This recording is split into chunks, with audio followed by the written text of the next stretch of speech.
What's going on, everybody? How's your Monday? How's your week treating you? We've got some audio. We may have some audio drama. We've always got audio drama. We may have a little bit today. I'll tell you once we get rolling. Tell you what's going on. Here we go. So we are in this here Peterbilt 389. And I figured if we stay up north, we're running Frosty mod, by the way. I didn't know you could get Frosty mod for ATS, but you can. And I just thought, let me take a look on Grimes WordPress, and sure enough. But I figure if we stay up north, right, that counts, right? Because it's pretty wintry up here. I know Idaho, Colorado, certainly it is. So I figure if we stay up here, it will be appropriate to have some winter weather in ATS. Certainly we wouldn't want it in, I don't know, down south. So we're in the Dales in Oregon, and we can go anywhere we want. So let's find another one of these here holiday cargoes. Fried. What's happening? So if we go here, you want to haul a long trip? Not so long. You could haul this one down through, damn it. We could haul this one. How's it? 1,300 miles. That would be the entire episode. You want to do it? All right, that's a possibility there. Flagstaff, we're not going to Flagstaff. We're not going to Moab. What else we got? Idaho Falls. Certainly very wintry, 600 miles. I thought I was too, but, we're close to 1,000.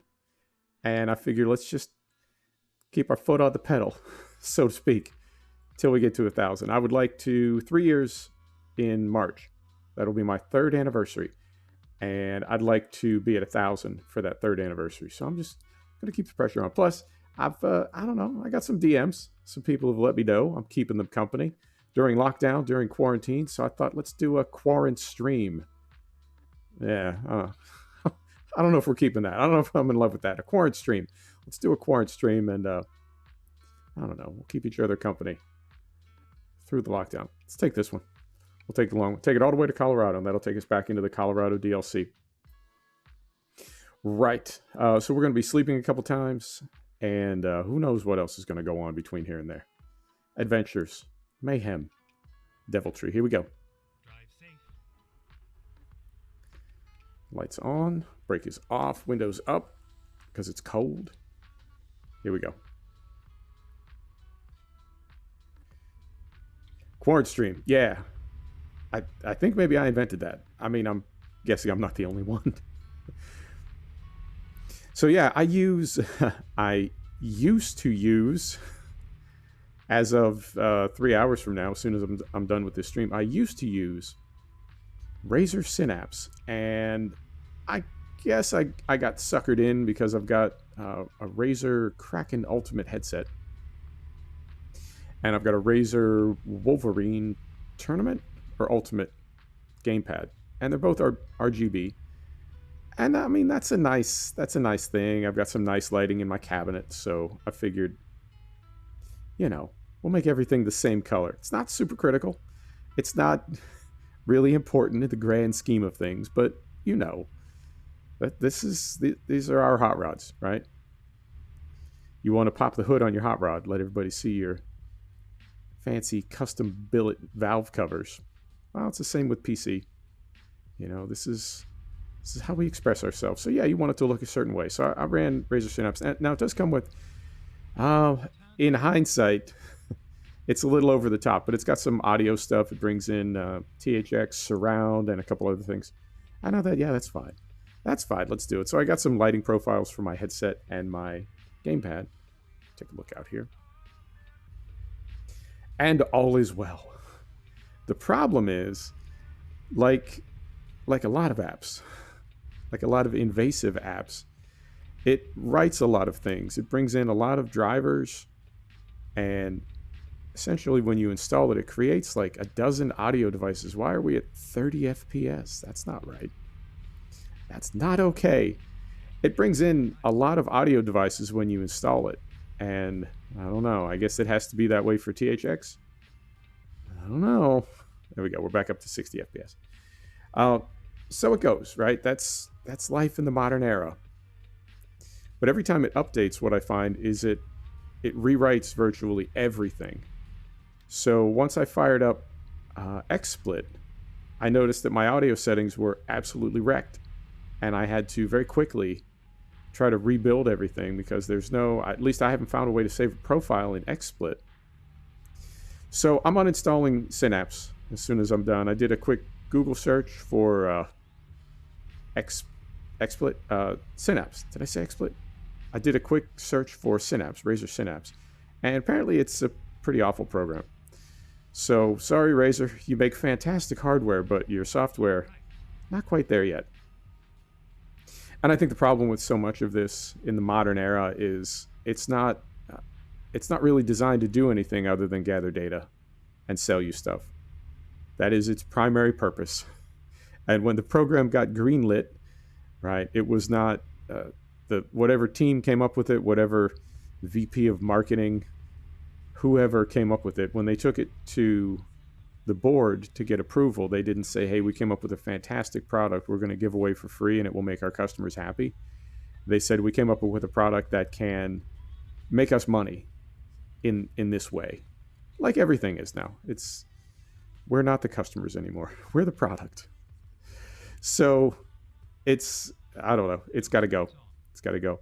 And also, I realized the other day I saw a Postscriptum for free on the Epic Game Store. I like free, so I bought it. I bought it for free. You have to go through the process. You get the receipt and everything. I bought it for free, and when I went to install it, I saw that it's the SDK. All of them broke. Yeah, I feel like with hardware, I've had really good luck with hardware that people have not had good luck with, and I have had terrible luck with hardware that people love. And I think it's because so many of these products, the company just puts out a bid, or they accept bids for both the design and the manufacture, but they don't design it or make it themselves. Like, I'm a big fan of Omen PCs, both laptop and desktop. Hewlett-Packard does not design or build those. They put out a spec sheet, right? We want a system next year. It has to do this, this, and this, and it has to cost less than this, both retail and what we're going to pay for it. And they put it out for bid. And companies design it. They design everything. They design the cabinet. They design the internals, right? And once the design is approved, then they put the manufacturing out for bid, and it could be made, one unit could be made at half a dozen different factories. So I feel like the spread in hardware it's a free-for-all. You have no idea what you're getting. And to say that, one particular brand, unless it's something like Scuff or something that is handmade. What's the other one? Big Beaver? I may be saying that wrong. There's another handmade gamepad controller company. And when you get into the super high-end stuff, Sennheiser and things like that, I feel like the quality control is a lot better on that. And it's all made. It may be made overseas, but at least it's made in the same place.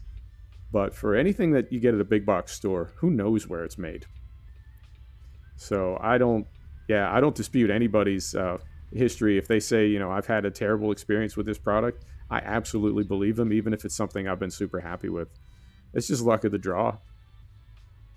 I had good luck with Logitech gear for the longest time, and then it seems like about 6 months ago, a year ago, it just all stopped working out. Don't hit me.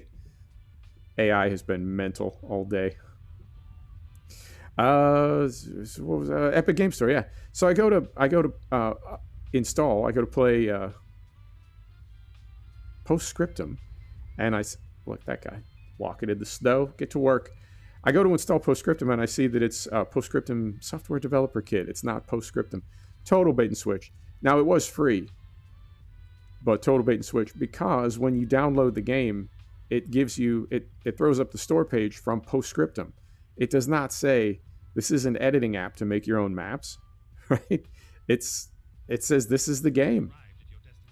So I reached out to Epic Game Store and asked, what can I do to get this off my library? And they sent me an absolute overseas customer service, gibberish, cut and paste. What you want to do is click the hamburger and then select uninstall. And I immediately deleted my account. The only game that I bought on Epic Game Store was SnowRunner. It's the only reason I had Epic Game Store. I don't like Epic Game Store. I don't like what they got caught doing, scraping Steam data. If you had Epic Game Store installed, it was accessing Steam data. Don't do that. Don't do that. Get out of my PC. So I was not a fan of Epic Game Store before, and didn't think I would be if I, what I'm saying, if I tried to do business with them, I didn't think I would really be into it. But I went with them for SnowRunner. And SnowRunner, I think I'm over it. I think the bloom is off the rose. For me personally, I know a lot of people love it, but I'm over it. I don't think, well, I don't have an Epic Game Store account anymore, so I lost my SnowRunner purchase. I liked it initially, but it got really grindy. And it's one of those games where if I'm ever playing a game and I ask myself, what am I doing right now? What am I doing here? Why am I doing this? It's time for me to uninstall that game. Even games that are hard, even games that are grindy, if you're grinding and you're enjoying the grind, I'm grinding in Hunter Call of the Wild right now, but I'm enjoying it. It is grindy, but I enjoy it. Even when I'm grinding in Division 2, I can enjoy it. Sometimes I don't. I step away from the game, but I feel like, you don't really get anything in SnowRunner. You're not leveling up. You're exploring, but you're exploring so slowly, or at least I am. I just didn't find it to be really fun anymore. I do like, I don't know, I like the challenging part of it. I like kind of slipping and sliding, but I like to feel like I'm making some kind of progress. And I feel like on these recent maps, it's just so slow, unless you use the meta truck. But then it's like, well, what's the point of that? Right? Everybody just uses the meta truck. No variety, right? No, that doesn't feel personal. Driving vehicles you don't want to drive just because it's the only thing that'll get around. So, yep, SnowRunner is gone, and I don't know. I'm happy to be rid of Epic Game Store. Like I said, I wasn't a fan before, and I swung that turn so wide, wow. And now having some personal experience with them, I don't regret a thing. Yeah, it's where I am right now, and my girl sort of keeps me correct about this. She looks after me. She keeps an eye on my mental health. But her thing is, you have so many games in your library that you love, and there are new games coming, right? There are new games dropping all the time that you love. Why would you even maintain access to something that you're not going to play again? And if you do play it, you're not going to have a good time, to the point where it's sort of not good for you. I watch a streamer during the day. I watch a streamer play Escape from Tarkov. I love that game. To me, it is the perfect shooting game. Tarkov is amazing, but I had to uninstall it because it was not good for me. My stress level, my enjoyment level, it was just not good for me. But I love the game, and technically I still own it. But I don't think it would be. Wow. Okay, something's happening right now. The game is kind of surging.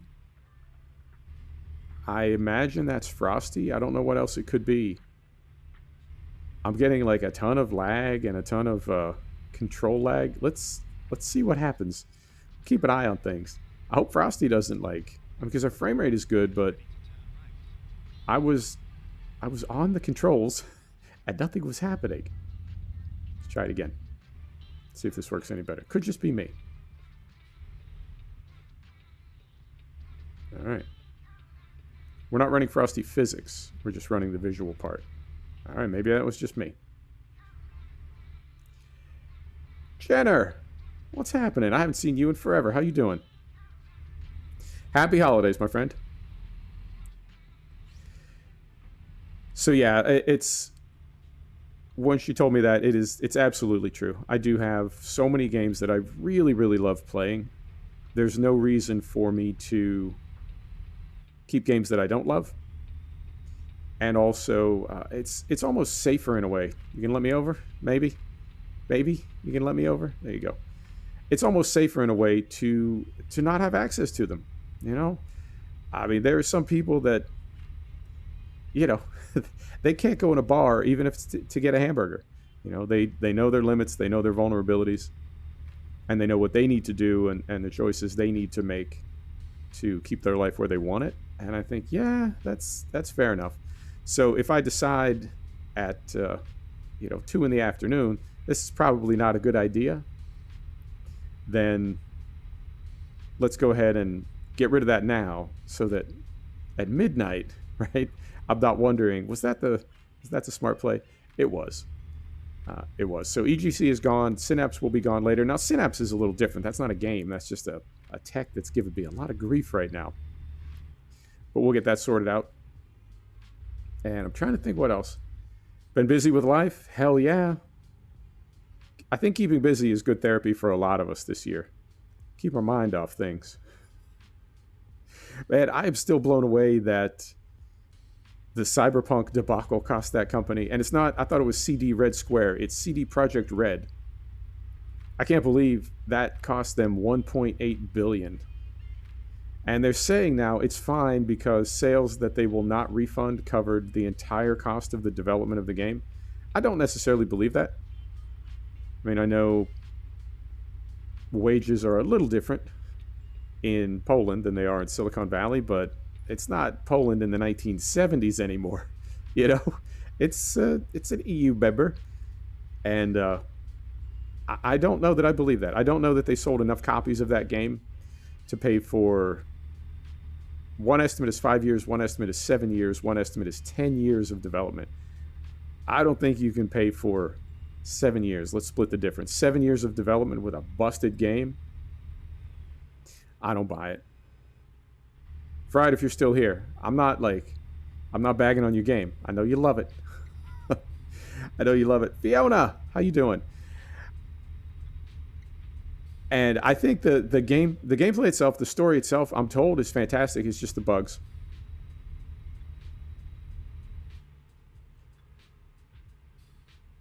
The console taking the game out of the stores. Yeah, I saw that referred to as the nuclear option. For Sony corporate to do that, that's a really big deal, you know, because you're opening yourself up to all kinds of litigation from all sides. You could be sued by customers in a class action. You could be sued by CD Projekt Red. You know, that's really dicey to make a choice like that. I don't think they did it lightly, but I agree with you. I'm not entirely clear on why they did it. Good, Fiona. Glad to hear it. Glad to hear it. We just gotta keep it together for like another week, and we'll be done with 2020. I just saw a volcano. There's a volcano erupting in Hawaii. This year, man. This year is not giving up on us. Said that. Yeah, I agree. And you know, maybe our expectations are a little bit skewed. Yeah, I don't disagree that it's an overreaction. You know, I pre-ordered Ghost Recon Breakpoint, and so I wasn't part of Anthem, I wasn't part of Fallout 76, but I was part of Breakpoint and what happened there. And between the quality of the gameplay, which was really bizarre, they made it Assassin's Creed, as Ubisoft does with everything. It's all obviously running on the same mechanical underpinnings. 2020 refund? I hear you. You owe me 2020. You owe me a lot. But I was there for Breakpoint, and between the quality of the gameplay, which was disappointing, and the bugs, it was, I mean, and Ubisoft straight up said, yeah, we know we screwed up. So I don't know where the line is between our unreasonable expectations as gamers and companies sort of taking advantage of us. And if you think back to the DVD days, right? Once a game was sent, that was pretty much it. If there was a bug, if there was something terrible, so it goes. There was no fixing it later. So to be in the era where games can be repaired after they're released, it's amazing for us as consumers. But I do think it's a moral hazard for developers because they know they can fix things later. It's really because there's triage when it comes to bug hunting, right? There are bugs that there's no way we can fix them before release, so they're staying in. It's not even it's not even worth Jesus. It's not even worth putting resources into it. And then the other side is bugs that are so minor, we're not going to worry about them. And then in the middle, triage, right? Just like at a field hospital. In the middle, you've got bugs that are big enough that people are going to care about them, but small enough that we can fix them. So it's like everything in the two outer categories just doesn't get fixed, and that's how games get shipped today. Yeah. And there's no we vote with our wallets, but there's no consumer union that we could, I don't know, try to put some standard on that, that you could have. Well, a lot of developers do categorize them internally, and I believe the worst bug, obviously the worst bug, is one that crashes or damages your computer all the way to BSOD, and then one up from that is CTD, and then up from that are freezes and going too fast, freezes and things like that. So there are internal categories of bugs. But I think if we as consumers could, I don't know, put a cap on it, find a way to let developers know that any game that has more than X number of this category of bugs, quantifiable, right? Things that we can all see and report. I need to slow down here. I need to slow way down. Any game that has more than X number of those means you have to give refunds or something. Just a way to let developers know if you try any shenanigans. Hang on. There's no spaces in that word. I gotta wait till I'm on a straight piece of road till I can read it. A way to let developers know that this is going to cost you money. And for a publicly traded company, a bad game does cost them money in terms of share price. Let's get over here. This is not good. Here we go. So we slide right over here. All right. Get out of traffic a little bit. Turn signal off. There we go. All right. Oh, no worries. Game breaking bug. Yeah. And in fairness, what is a game breaking bug? I know when Flight Simulator dropped, and I'm thinking of New Year's Eve, I think I might do a mega stream. I think I might do like a 6 or 8 hour stream. I was thinking of doing Sim Gaming Year in Review, where we could move back and forth from some different sims, right? Talk a little bit about all the things that have happened in sim gaming in 2020. But Flight Simulator 20, people were furious about that game when it dropped. And there were some game-breaking bugs. There were some bad crashes. But some of the things that people were upset about were just disappointment, right? Like, oh, you said it was going to have this, and it would look like this, and instead it only looks like this. And I don't know. I mean, what category does that fall into? Is that misleading advertising on the part of the developer, or is that us as consumers just having ridiculous expectations? This road is kind of mental, by the way, because I can't see any lines on it. I'm trying to follow the fog stripe on the right. I can barely see it.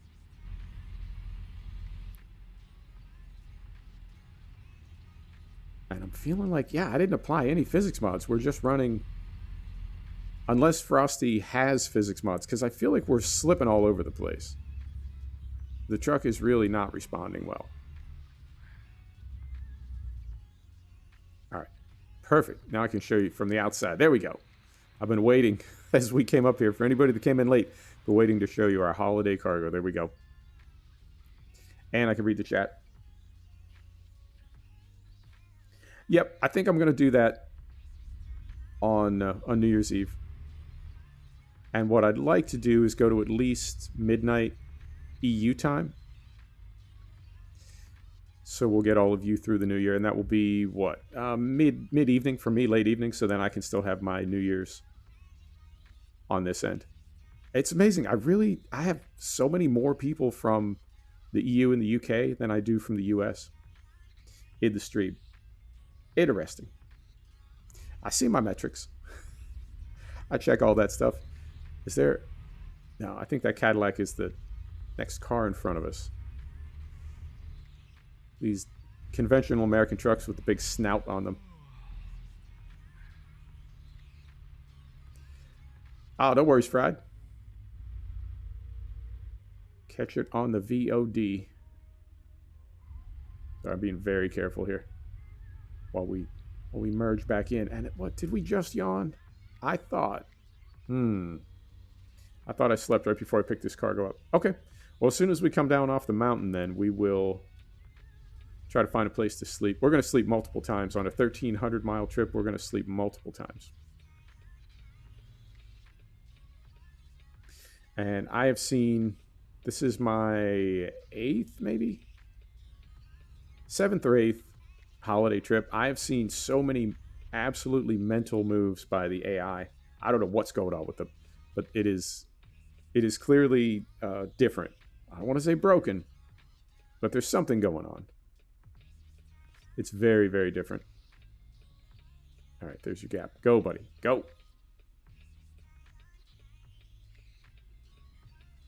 They're going. They're going.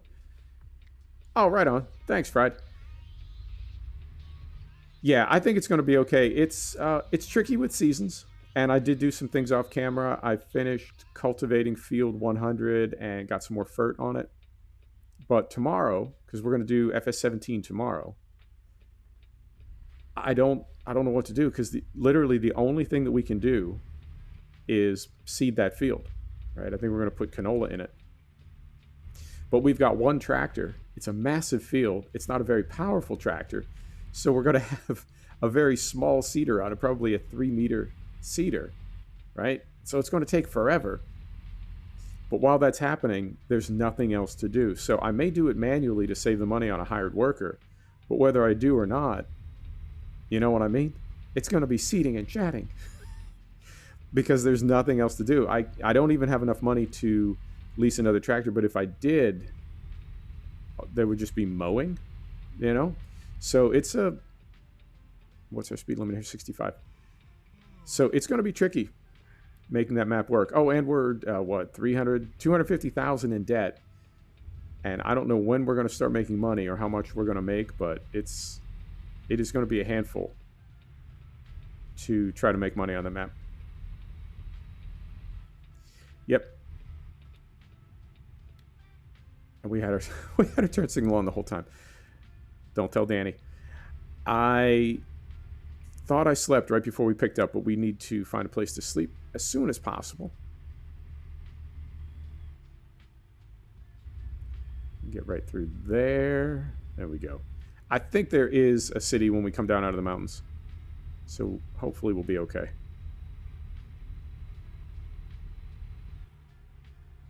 There we go.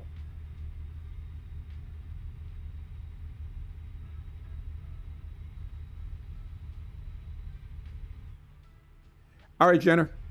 Thanks for stopping in, my friend. I appreciate you. Happy holidays. Merry Christmas.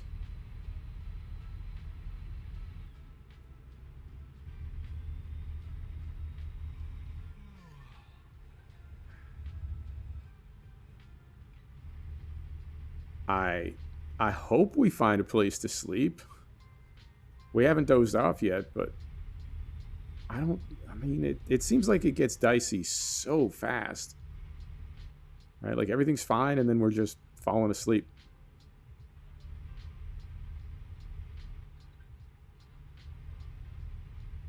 But I'm super glad that I found Frosty. I think the holiday cargoes, I know people in Arizona and Southern California definitely have winter holidays. But if we're going to be hauling this sort of thing, I feel like we sort of need to be, you know what I'm saying? There needs to be snow. So I've got, if this is 8, then we've got 7 more of these to haul. And I think we just get a skin this year. But then if we hit the community goal, and we're nearly there on most cities, we're nearly there. So if we get the community goal, then everybody who gets their personal goal gets another trophy or something. I don't know. We'll see what it is. I know. All right. Just dozed off for the first time. If we doze off a second time, I hate to do it. But at night, in the mountains, in the snow, if we doze off a second time, I am going to turn off fatigue. I do not like doing that. But I feel like wrecking the truck would be, you know what I mean? Bit of a buzzkill. All right. So we got a way station coming up. I don't think there's going to be a place to sleep in there.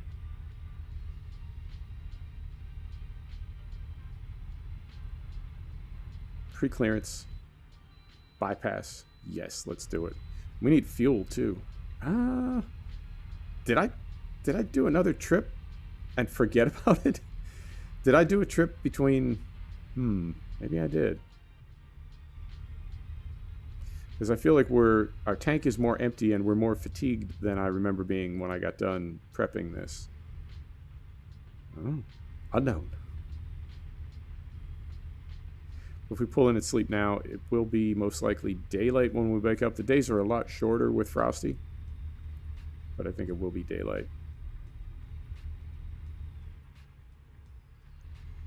So apparently, we're in some kind of area with like no cities. All right, that was number 2. Second time we dozed off.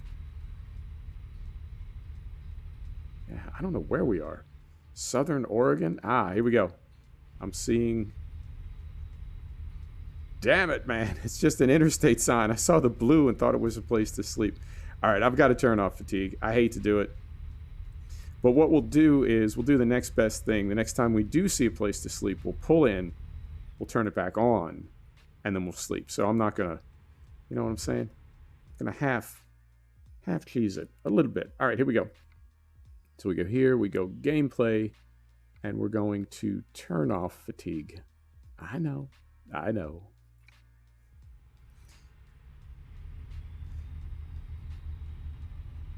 of course, there's going to be a place to sleep, like right here.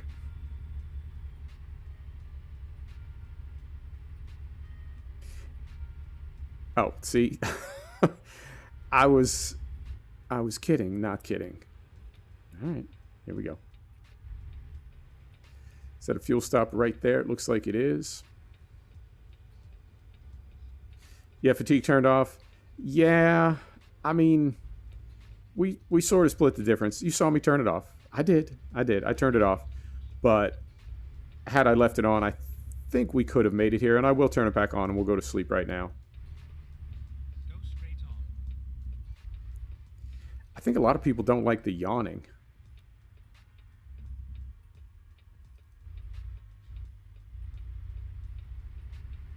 That's why they keep it turned off. So we'll go here. Where's our turn? Right here. Here we go.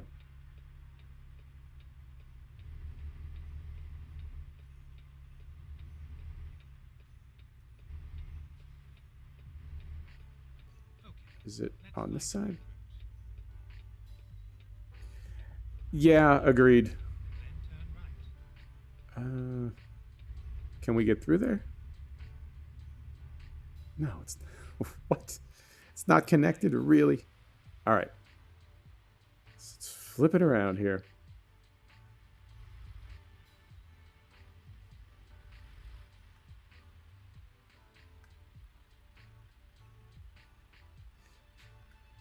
Yeah, I think there's something going on with the physics. There may be some mild physics edits for Frosty, because it feels like the truck is just not biting. Like it's got really kind of noticeable understeer.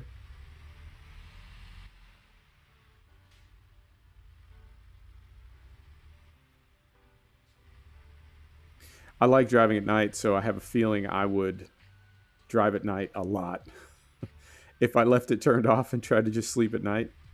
I mean, what I could do is sleep during the day. Doesn't make for very good videos. All right, so, I mean, we got to go through here to get there. So we'll pull in here and fuel up. So right in here, like so. There we go. Neutral, lights, brake. Get this full. Don't like driving at night? I love it. I think I prefer it. It's my favorite time to drive. In real life as well. I love being out, especially in this part of the world, Western United States. It's so bleak and barren at night. It really, really is. Interstate 40 and Interstate 80 are both just amazing, beautiful, creepy roads to drive on at night. Particularly I-80. I swear, man. Northern Nevada, I-80. I've seen the same hitchhiker twice.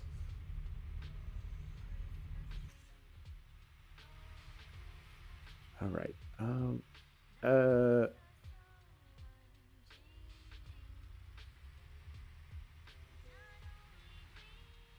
I mean, we're going to have to back up all the way either way, so let's just pull in here next to this guy.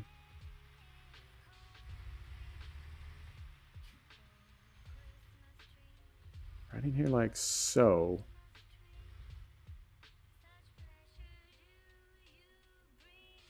Right there. All right. Neutral. Brake. We're going to leave the windows up.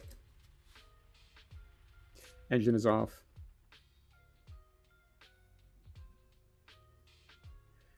Oh, right, right.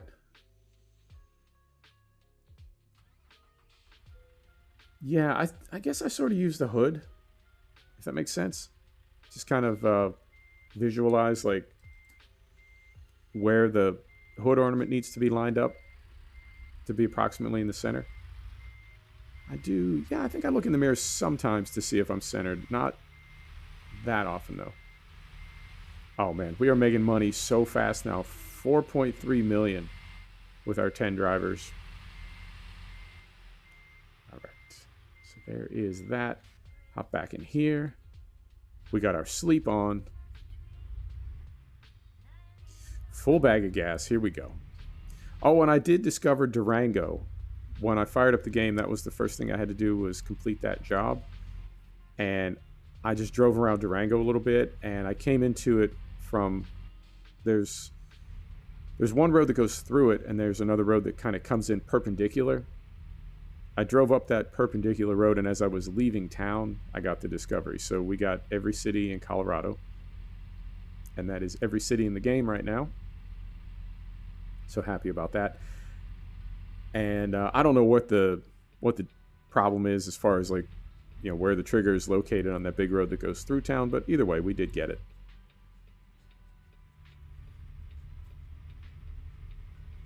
And I saw there was I saw several cars dropped for race room today. 3 versions of the Audi: a GT2, a GT3, and a GT4 if you're into the Audi R8. And also a Watkins Glen, I guess, is coming. It's not there yet. Guy snuck right past me. It's not there yet, but it will be. I don't know. And when I went to the store, I saw they released Brands Hatch as well. So if you're into Race Room, there's new content for it. They're selling DLC through the Steam store now, and that is new for them. They used to sell everything through their website, through the Race Room store. You would log in with Steam. But I guess the way the game works is all content and all tracks are loaded at all times. And then if you buy them, you can use them. But I think the reason they do it that way is because you can buy one car, sort of like iRacing. Rather than buying a class of cars, you can buy just a single car. And you may be racing against other cars. So the entire class is loaded. Like all the GT3 cars are loaded, or all the ADAC cars are loaded. You only own one of them, but when you do either an AI race or a multiplayer race, obviously you're racing against all those other cars. So I guess they just include all the content, but you only get to use what you pay for. I like that company. I hope they continue to be cool. Be cool. They are. It's free to play. The game is free to play. I'm gonna center this a little bit. There we go. The game is free to play, and you only buy what you want. So if you want to test it out extensively, you can do that for free. It's very cool. And then the amount of cars. It's primarily German. They have DTM and ADAC represented really, really strongly. But it's great for sports car racing. The amount of cars that they have and the variety of them, I would say it rivals Project Cars 2 in the both the amount and the way that they're curated, right? Like the types of cars that they have. The kinds of cars that people that are into historical racing really like. So yep, Race Room, definitely recommend it. And I think I own just about every piece of content for that game. I don't play it enough. I spend most of my time in iRacing and Assetto Corsa Competizione. I know Assetto Corsa Competizione is super limited in scope as far as tracks and cars. They're filling it out. They're adding more and more stuff. But it is pretty limited in some ways. But it does have... The physics are fantastic. The AI is really, really good. And it does have night racing and weather. So if you want to do 24 hours at a place like Spa, you can do a 1 hour race and just set it to 24x on the time acceleration and go through the whole day-night cycle. Weather comes in and goes out. It's perfect. The thing about weather in games like that, though, is weather in an endurance race, like weather in a 24-hour race, it's so... the way the teams handle it is so scientific and so scripted, right? So they've got weather for the area. They know when it's going to hit. They time out pit stops and what kind of tires they're going to run and how long are they going to stay on slicks if it's just kind of spitting rain, and how long are they going to stay on wets on a drying track, all that stuff. And those cycles to go from a dry track to rain back to dry, that might take a couple of hours. You know, when you think about the length of those tires, even how long they take to heat up. In a place like Spa with all those straights, they might take 3 or 4 laps to get fully up to temp. To try to duplicate that in a video game, in a 1 hour race, you know what I mean? Like your entire race is 1 hour. You might stop for tires twice, which is not realistic. You have to sort of accelerate tire wear. But if you're stopping for tires every 20 minutes, you know, that's a lot in an hour in real life. But then if you're trying to figure out wets and slicks and everything else, you know, one pit stop too many and your day is over. So it's, I think, really tricky to for a sim to bring in that sort of like long-term planning, you know, crisis management. There's just not enough time for it to play out. But I do like Assetto Corsa Competizione. I think it's a tie between ACC and iRacing as for my favorite race sim. I really do like Race Room. I like R Factor, but it's a little ragged. It feels like more of a nerd tool. But it's very good in its own way. Also has day-night, also has rain. There we go, Idaho. When I was downloading Frosty, I did see that it is also available for ProMods Canada. I am intrigued by ProMods Canada. My only reluctance to install it is causing problems to my profile, right? That if I decide it's not for me, or when the game patches up to 1.40 or whatever, if I uninstall it to continue using this profile, that all those cities are in there and it can really kind of mess things up.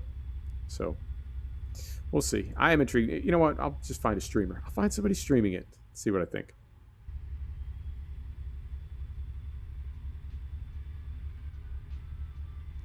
Nope. I do like the Division 2. It's a little cartoony. It's not the most realistic shooter, and it's Ubisoft, so it is Assassin's Creed. But yeah, I do like Division 2. Since Gear 2.0, I think I'm level about 650 now. 650 Shade Tech. Got every weapon that I want. All my gear sets are maxed out. I've been away from it for a while. Probably 6 or 8 weeks since the last time I played.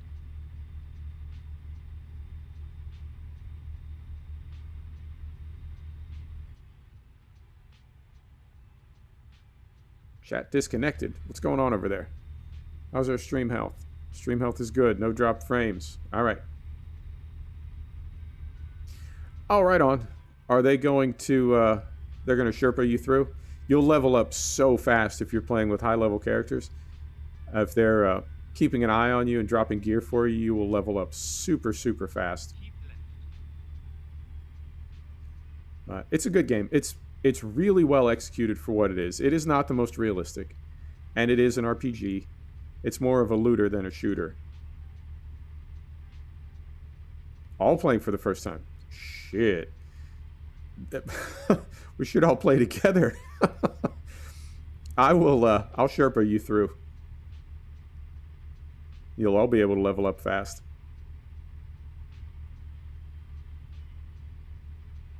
Yeah, it's a great game. It's gorgeous as well. It's probably 80% of a cyberpunk, but it's very beautiful to look at. It takes place in the summer, and Division 1 took place in the winter. Division 1, walking around New York after a plague, right? Like a devastating plague. In the winter, just desolate, but all the holiday decorations are still up. It is so atmospheric to walk around New York City completely deserted. You're the only thing moving, with the snow falling. Just gorgeous. And that was a few years ago. Division 2 is it's prettier, it's more polished, it's more recent. It's a different kind of vibe. It feels more like a jungle, because DC in the summertime is pretty hot. But they kept the holiday decorations, right? Because obviously the world is falling apart, so it's not like anybody's been in to clean that stuff up. So it's weird to see kind of a holiday theme, but all overgrown, right? With weeds. And then if you get the Warlords of New York, a hurricane has come through. But yeah, it's a fantastic game. I don't really have any complaints about it. It can be a little bit grindy, but you know, that's the way that we play it. It's not the game that's grinding, it's you are. So yeah, nothing but positive things to say about D2. I hope you like it. Let me know what you think.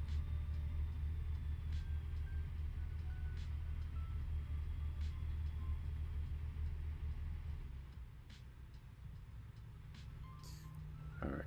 Of course. Oh dear.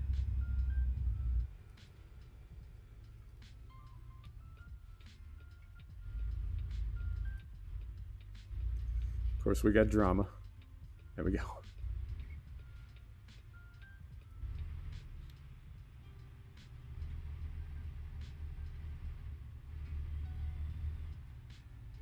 Little fender bender in the snow in Idaho. It's to be expected, really. All right, and we're rolling. I just realized I can't... Oh, they're down there. Okay. I can't see the indicators for my indicators. I can't see the blinkers for my blinkers. I can see them now. All right. Well, we're making our way. Playing ATS 2.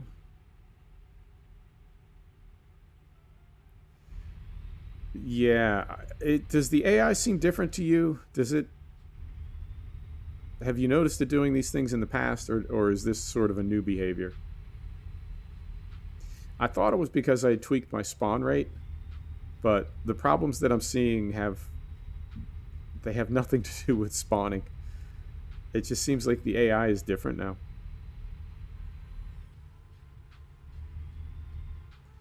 And I'm not running any kind of...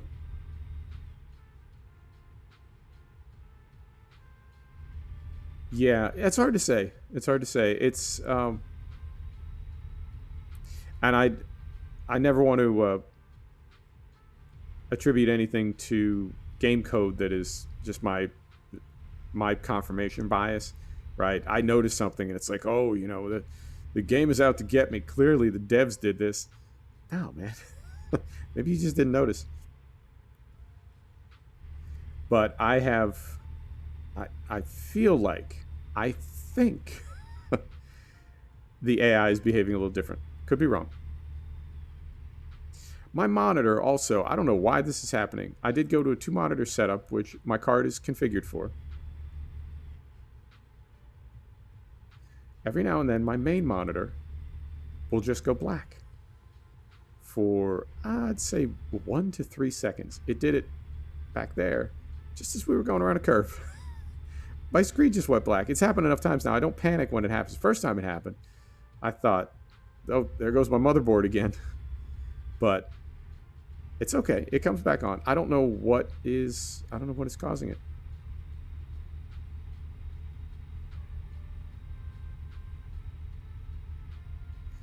Once we got out of towns, and it could be that we were just loading textures for Frosty, but once we got out of town, frame rate picked up and everything is super fast and super smooth right now. Really? Could be the latest NVIDIA drivers. Okay, I would say that's almost certainly a driver thing then. As soon as I'm done, I will take a look and see if there's a hot fix. First noticed it like the last week or two, somewhere around there.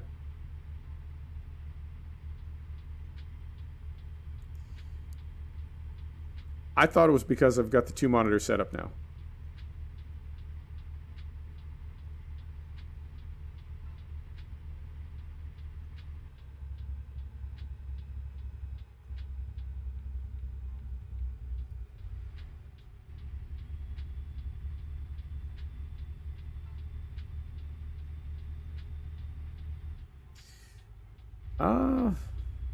Was that about 2 weeks ago?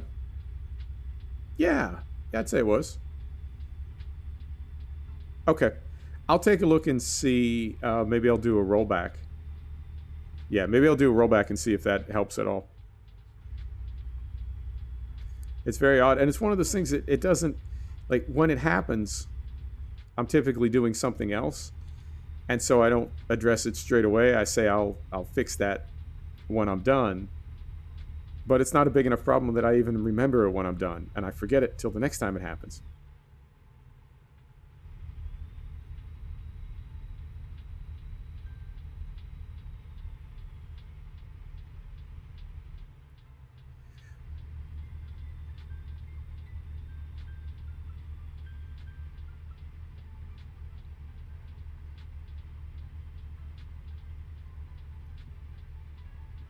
.460.79. Okay, I'll take a look.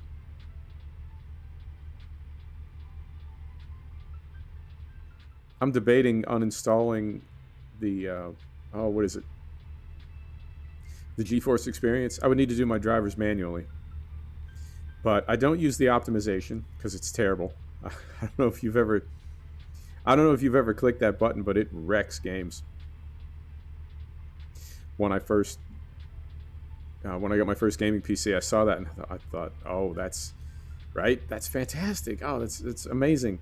The developers have worked with NVIDIA and they've come up with the optimal settings for this graphics card. And I'll just click this tab here and it will make my game both look as good as it can look and play as well as it can play, right? And it's terrible. It does exactly the opposite. When you click that optimize button in GeForce Experience, it wrecks your game.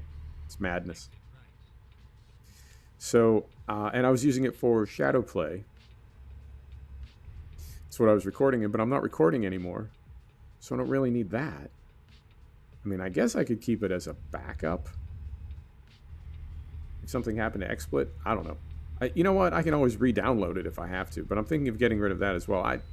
There's a lot of, I don't know. I mean, that's what I was saying to start the episode, is a lot of this stuff, we download it thinking we're getting a piece of software or an app that's going to work in our benefit, and then you realize later, like, no, this technology is not for me. This technology is for somebody else to make money from me, but this doesn't benefit me in any way. I mean, something like MSI Afterburner. I use, and it's lightweight. It gives you your stats, and that's all it does. I think it's a relatively small and inexpensive piece of software for MSI to develop, but it's, sir.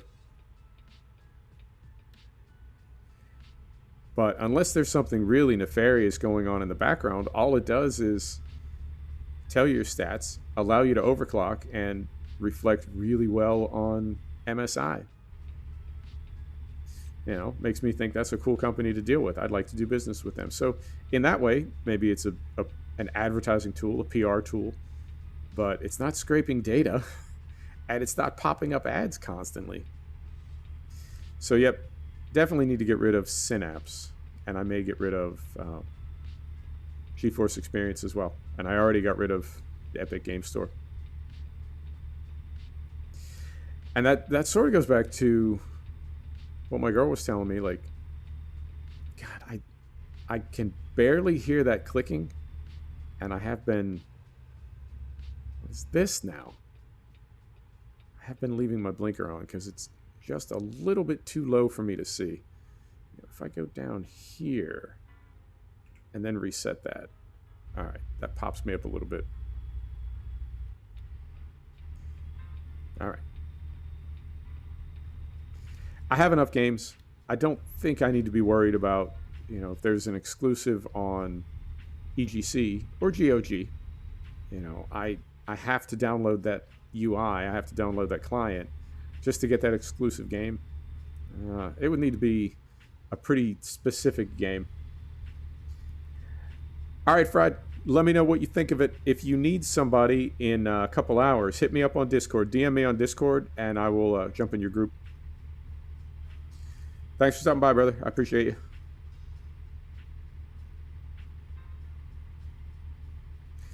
So, yep, cleaning up the PC for the new year.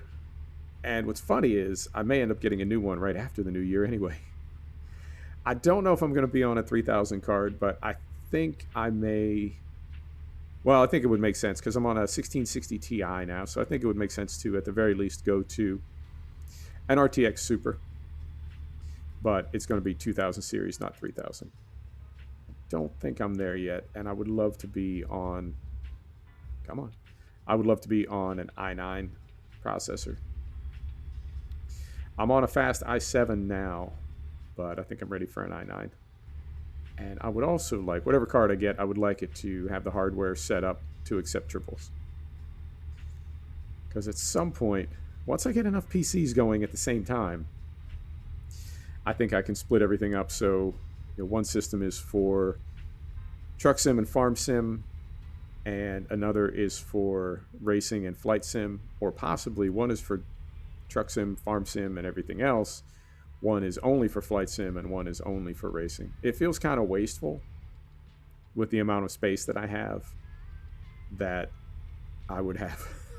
One PC where if I'm not racing, it doesn't get used that day, or if I'm not on flight sim, it doesn't get used that day. That feels, you know what I'm saying? It feels decadent. It makes me feel kind of dirty. But I don't know. I mean, I know coming back into gaming and starting with a laptop, gaming laptop, but starting with a laptop with a 1050 card in it, it was a good starting point. But just absolutely climbing the hardware ladder and continuing to expand out and buy bigger systems and faster systems, and now we're on 2 monitors. I want to go to 3 monitors, and I don't know. I wouldn't say that it feels like disrespectful. It's a nice fog, by the way. I wouldn't say it feels disrespectful, but it does feel almost kind of reckless in some ways, right? To have that amount of gear and to have a specific system just for racing. I mean, don't get me wrong, I want to. It just seems excessive. All right, and we are starting to see a bit of a drop off in frame rate. Yeah, let's pick it back up a little bit. Okay. Now, how are we doing on fuel? 3/4 of a tank. And we're okay on sleep.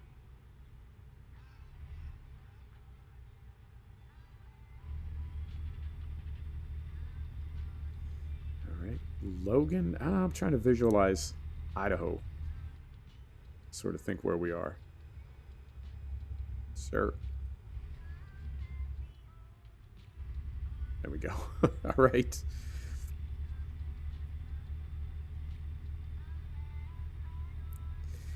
I'm liking the fog. I don't know why we don't have fog in-game.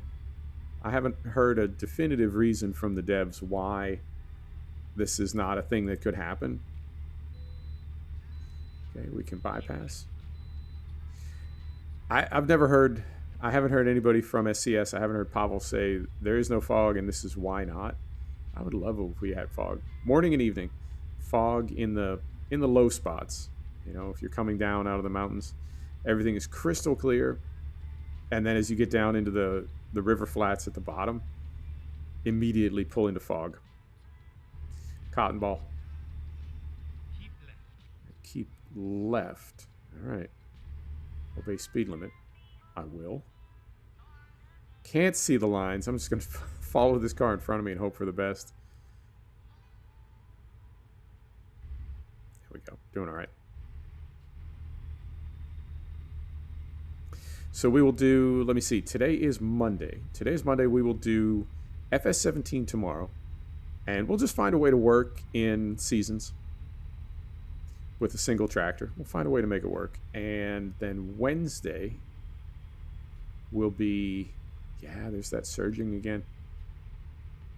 Wednesday will be, let's do Hunter Call of the Wild. Or maybe X-Plane. And then Thursday will be Farm Sim again. Friday, who knows? Wild card. Take a day off. We'll see. I think the best day to take off may end up being Saturday. And I would not have thought that. I would have thought Saturday would be a good day to stream because people are home from work. But with everybody working from home now and, you know, so many things being so sort of topsy-turvy, I feel like weekends are, I don't know, they're different than they used to be.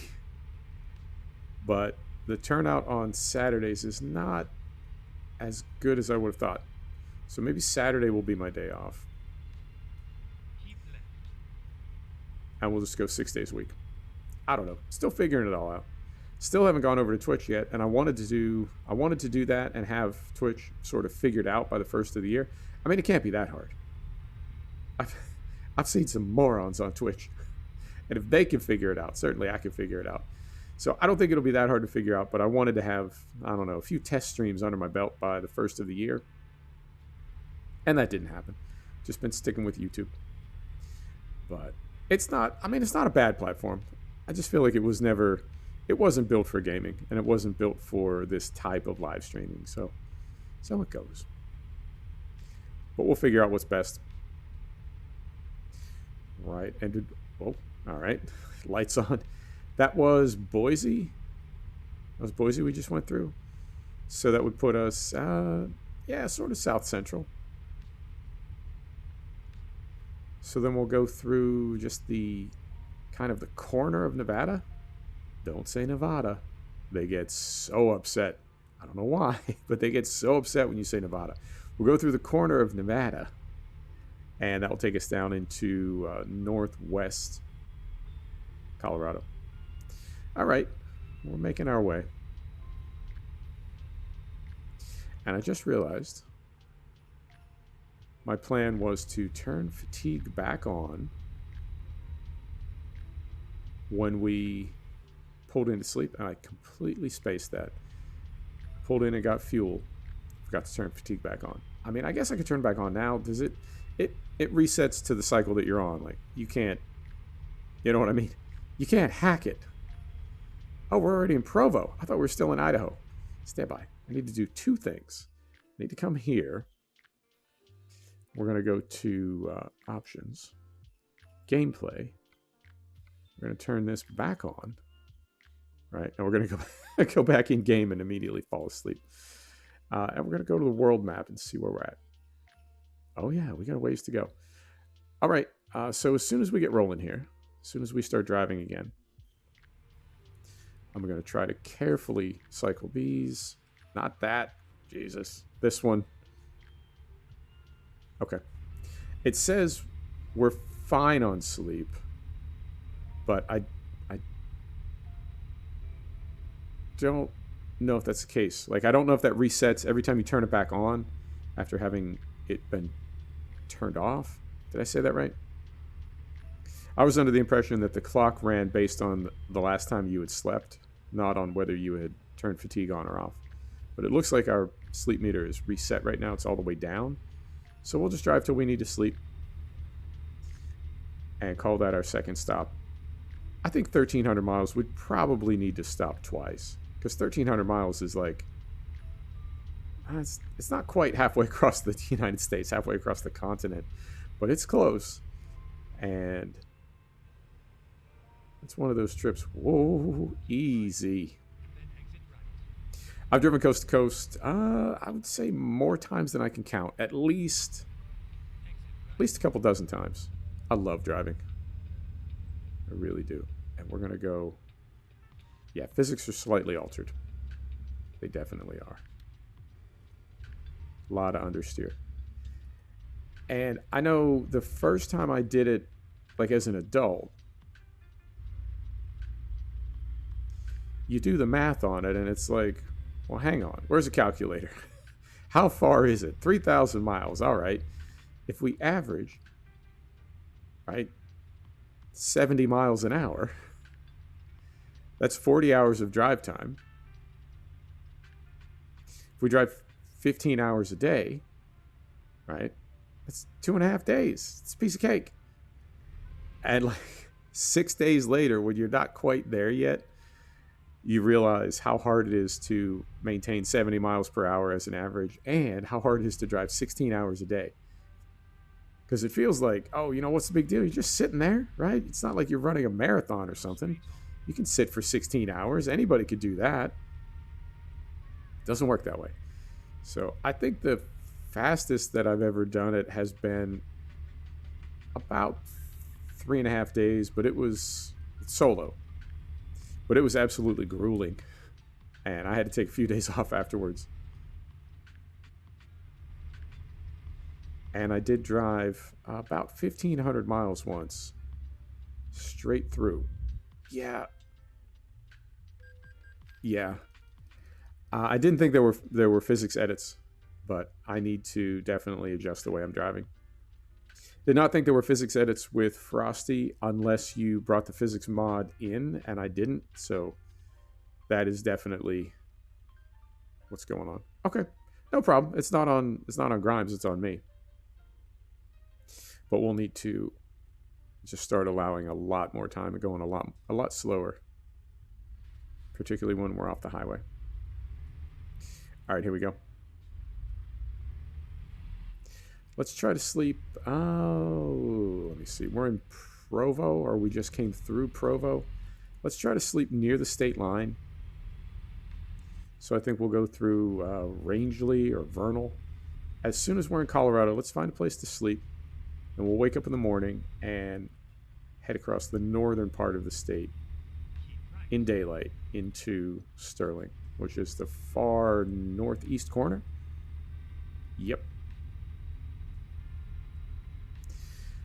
Because I do want to see... I'm still not quite... I don't know. I'd say I'm not quite used to the Colorado DLC yet. I'd still like to see a little bit more of it in daylight. Hey, there goes the Amtrak. I've been on that train.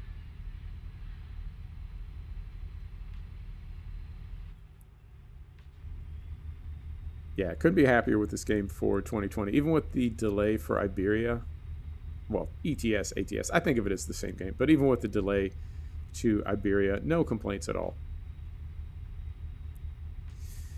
And we'll see what happens with 1.40. I'm really curious. Colorado has me a little bit worried because we are seeing these frame rate problems in Colorado. So we're going with all this new lighting in 1.40, and I'm really curious if ETS and ATS are going to continue to be games that you can play on a potato PC. That's one of their big draws, because it is kind of a boomer game. And I feel like some of the people that are really into this game, it's sort of the only game that they're into, and they don't necessarily have a hot rod gaming rig. So we'll see. SCS has to know that. I can't imagine they would alienate a big chunk of their fan base. By upgrading the game or building the game into something that causes them to lose players. And look at that, right back into the mountains. Hell yeah.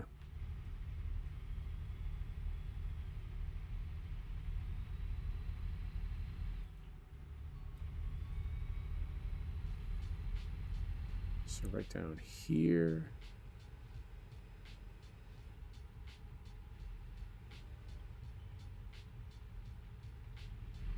Beautiful. Yeah, this is going to get super twisty, I have a feeling. We're just going to go nice and slow. Take it easy with this handling problem that we figured out. I don't think we've hit anything yet. Have we? No, we have not.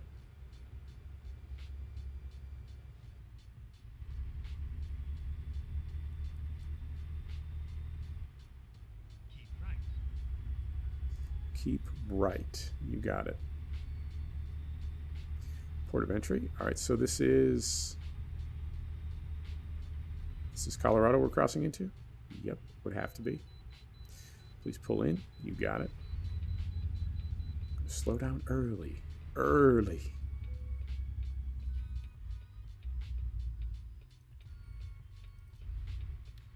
There we go.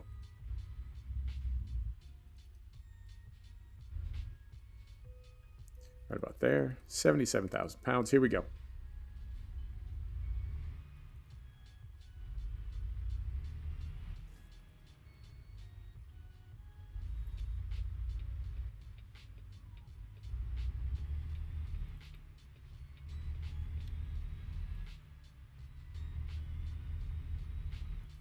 And is this a truck stop up here?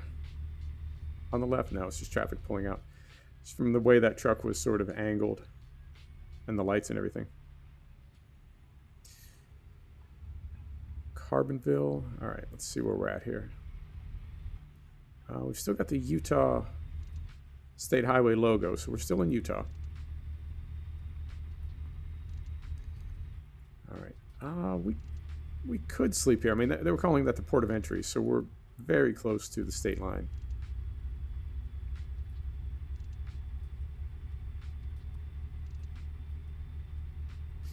Yeah, let's go on to either Rangeley or Vernal. Don't think they're too far down the road here. Although this is a nice big truck stop.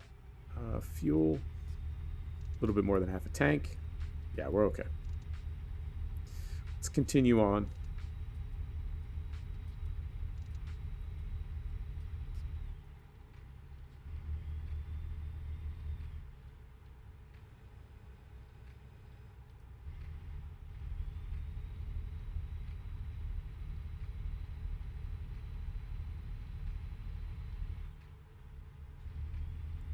Anytime you're hauling these holiday jobs, anytime you're hauling anything that can get you a reward via World of Trucks. Golly. Anytime you're hauling anything that can get you a reward, what is going on, sir? The game caps your speed.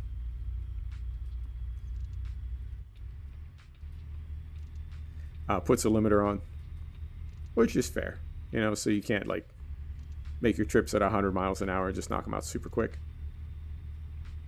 But I feel like it sets it to the maximum speed limit of your route or something. I don't know. I was capped earlier today at 65, and the speed limit was going back and forth between like 60 and 70, and then even when I was at 55, I was still capped at 60.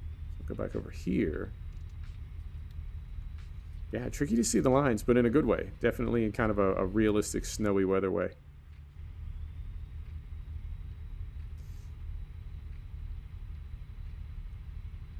Right? Get your big box store out on the freeway. Very realistic.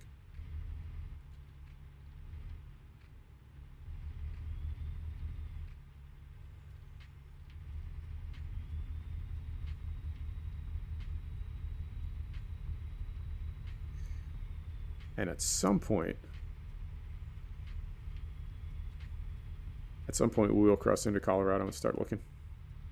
Find a place to sleep. I know there is... I know there's fuel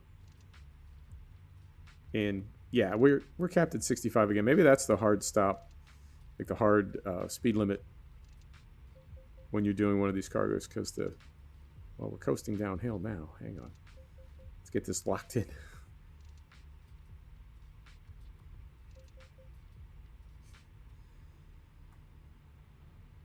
Unbelievable. I think it's different. I think the AI is different. It just, I don't know. It feels more unpredictable. It feels a lot more aggressive. It's making me nervous is what it's doing.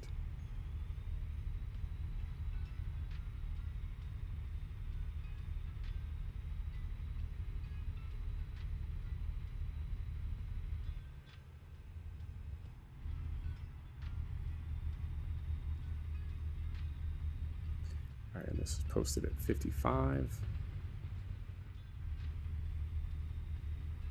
Beautiful.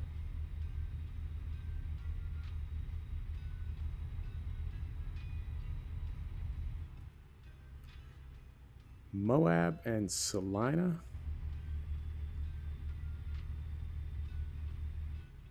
There's Grand. Okay, so this is 70. Okay. I know where we're at. It's taking us across a little bit further south than I thought. But that's fine. We could have adjusted the nav manually, but I went with what they picked for. So they're taking us across a little further south.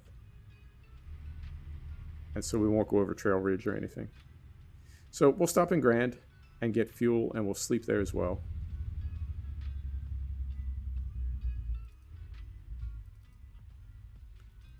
Let's take a look here. See what the holdup is. I can see cops up there, but I don't know why we're stopped. Yeah, we're just randomly stopped. The AI has been doing this, I would say constantly. It seems like this is always happening. I mean, now what?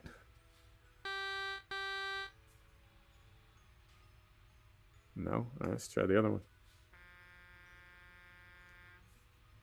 Nope. All right, well, they're right behind me. Can we, I mean, I guess we gotta go around here.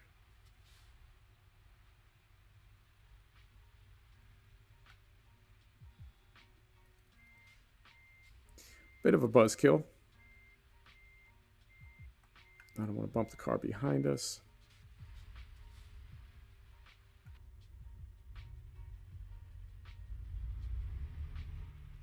Yeah, when it does this, I don't know what else to do. And it's been doing this a lot.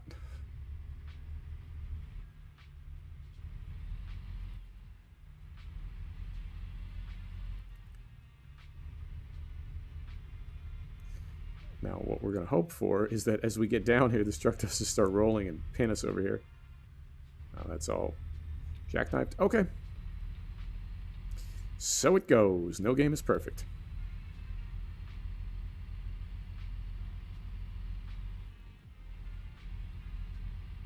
Now, it's interesting that I can see traffic up ahead of us moving the same direction as us, but I don't think it went through there. So it must have just spawned. Up ahead of us. Unknown. Unknown. All right. So we'll pull into Grand. We will get fuel. We'll sleep. And then we'll head into Sterling tomorrow morning. Shouldn't take that long to get there. I'd say probably another 15, 20 minutes. Because we'll go over Loveland Pass. We'll go up through Glenwood Canyon. So yeah, definitely we want to wait and do that in the morning. We'll go up Glenwood Canyon. Vail Pass is not in the game, but we'll go over Loveland Pass, and then you immediately drop down into Denver. And then, 25 north? And we're there. All right. Crescent Junction and Moab. Yeah, don't want that. We could go there. Could have gone there for fuel to sleep. No, we'll be okay. We'll make it to Grand, no problem.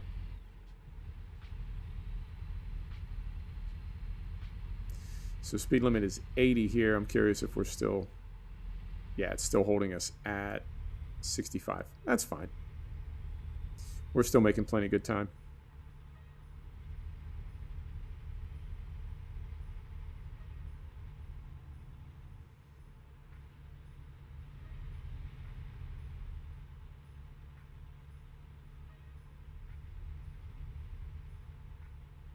It's interesting how the game scales time and distance, and to be on these roads in game after having been on them a lot in real life. It works. It definitely works, and it's seamless. I like that it bumps up to 15-1 when you're outside of cities, but it drops down when you're in cities. So when you're sitting in traffic, you're not burning through time like that. You know, with an hour going by every 4 minutes. So it all works. It definitely does.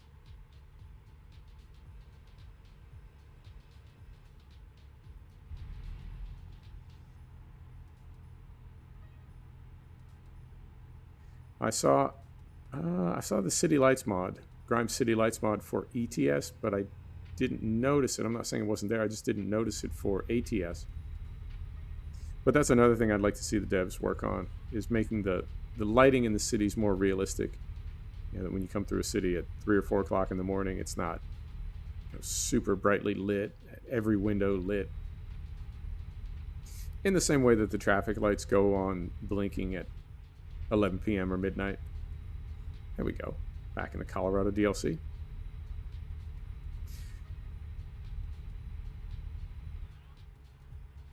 And again, if modders can pull that off, I feel like the devs could do it. It might not be a priority for them, but I feel like the technology exists. There's a way to figure out how to do that. All right. So we're going to pull in and get weighed. And then we'll immediately start looking for fuel and sleep.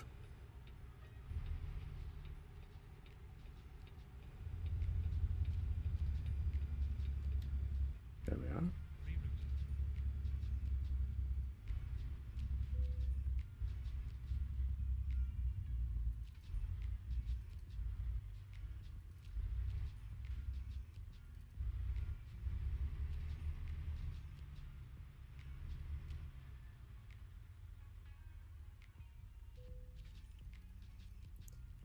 All right.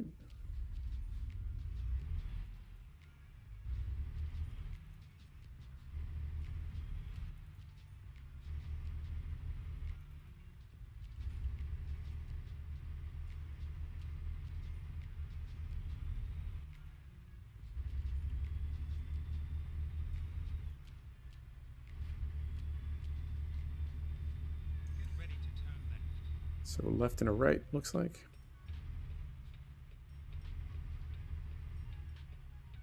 Turn left and then turn right.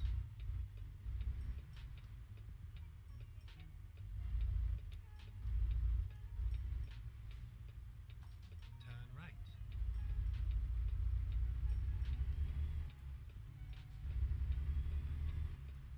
Mm-hmm. Back to back. I'm going to slow down a little bit and see if this starts to clear up. Well, it was.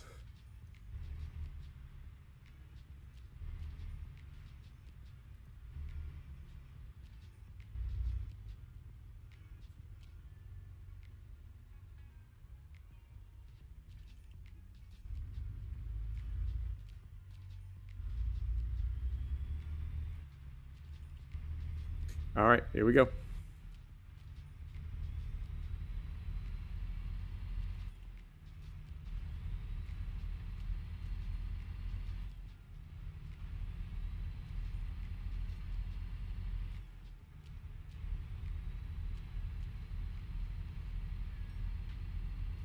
So I think this is us. If that was Fruta, this must be Grand.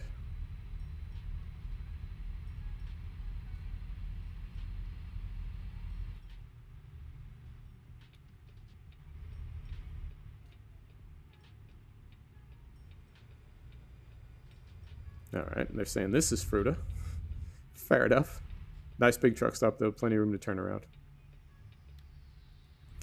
I will take it.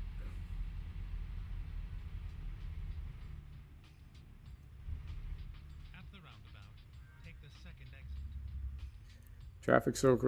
Traffic circles are just beginning to catch on in the US. Keep left. Okay, let's find a new route. And it's the resistance to them is amazing because it's like, all right, so we've got this solution. The third exit. All right, tell me about it. Well, it's faster, safer, and cheaper. Keep left. And people are like, "Oh, I don't know about that." I mean, everything about it is superior to traffic light. They want trucks down here. Okay. Finding new route. Everything about it is superior to traffic lights, When possible, and there is still resistance. I have no idea why. turn left.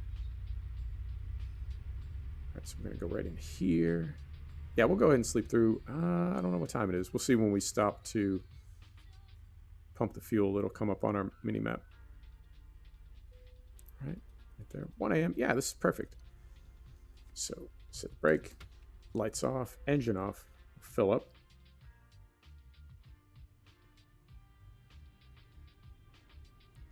And it looks like truck parking sort of all back there. Lights on. Yeah, this whole parking lot, it looks like.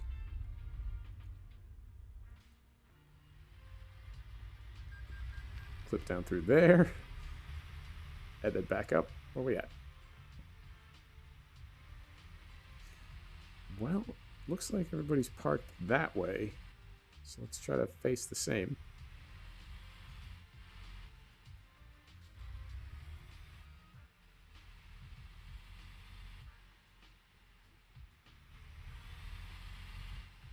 At the roundabout, take the second exit.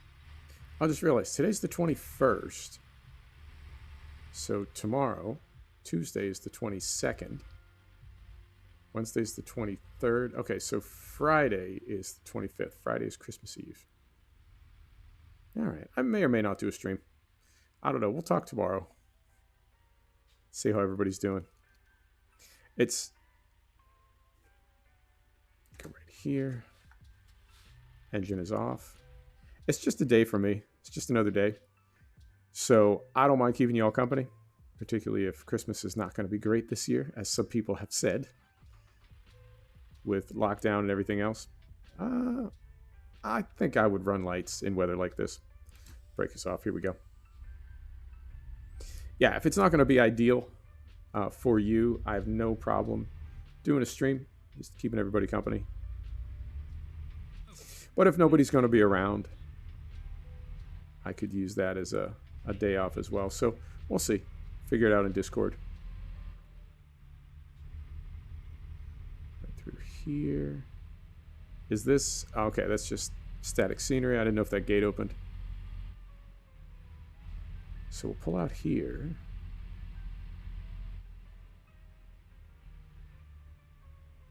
Yeah, I feel like the combination of...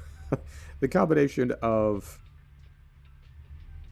Frosty and this not super well optimized DLC, we are getting a little bit of struggle with the FPS right now. All right, back through the traffic circle and then up and eastbound. 70 east. Okay. At the roundabout, take the second exit. Second exit, you got it. Good there. Keep left. All right, they're going for it. They are as well. Exit now. How are we looking over there? We're okay.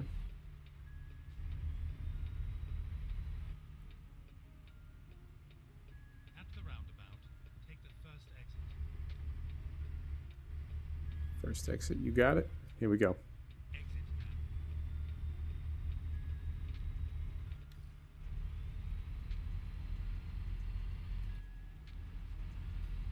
now. All right, on to Sterling. This wasn't quite one side of the map to the other, but it was pretty close. Because I want to say, where do we start from? The Dales? So that's, I don't know, it's a couple 100 miles from the ocean. But yeah, we did, well, the total trip length is going to be 1,300. So it's not nothing. That's a pretty long trip. I got an award yesterday, an achievement in ATS. Yesterday, day before. Oh, last trip that we did. We did that 1,000-kilometer trip. And no tickets, no damage, on time, etc. And I got an achievement for that. So I was pretty happy about that. I don't think we're going to get it this time because we did get that ticket for sliding through the red light. But I think had we not done that, assuming we're going to be on time, but had we not done that, I think we would have got the achievement for a 1,000-mile trip. On time, no damage, no tickets. So it goes. We'll just do another one. Not today, of course, but at some point we'll just do another one. All right, so that was, where did we say? So that was Grand. So we're going to go up Glenwood Canyon. And then it's sort of, I don't know, it's a little magic in there. We're going to come out the other end of Glenwood Canyon and then immediately be going up toward the Eisenhower Tunnel. So Vail Pass is just not there.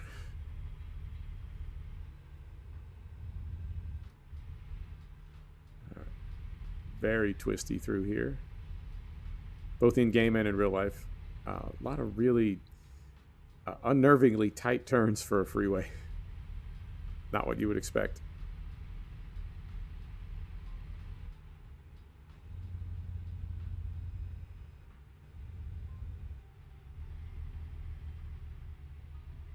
I'm going to be very careful going through. I do like the fog. I mean, it's tricky. It's hard enough to keep things centered with the snowy road, but then the fog is like just an extra difficulty on top of that. But it's good though.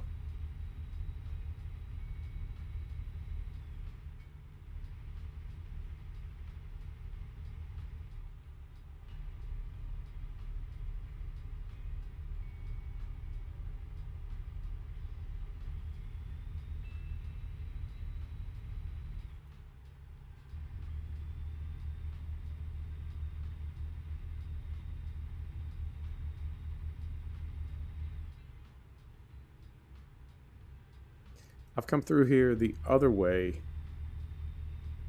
All right.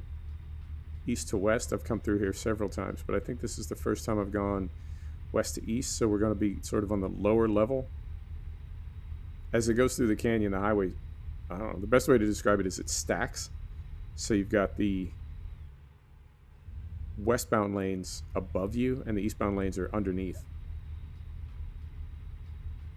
So I want to say, yeah, this is the first time I've gone through here in the eastbound lanes. Curious what it looks like.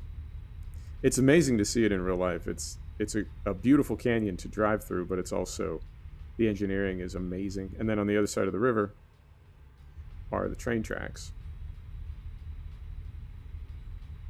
So there's a lot going on as far as transport. There's quite a bit going on down at the bottom of the canyon.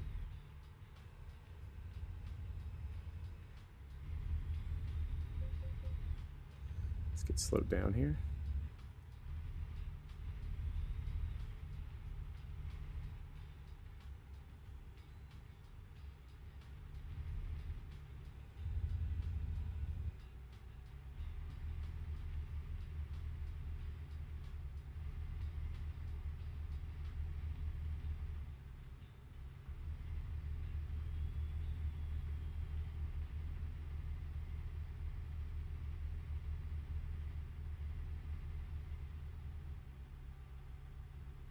I want to say the speed limit coming down Loveland Pass is 35.